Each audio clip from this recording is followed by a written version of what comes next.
மனம் ஒரு குரங்கு, மனித மனம் ஒரு குரங்கு. அதை தாவ விட்டால், தப்பி ஓட விட்டால், நம்மை பாவத்தில் ஏற்றிவிடும். அது பாசத்தில் தள்ளிவிடும்.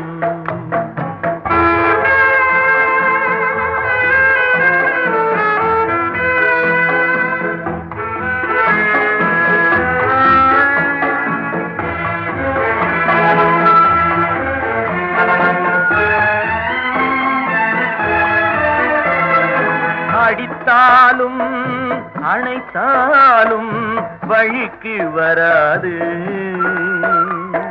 அப்படியே விட்டு விட்டால் முடிவும் இராது.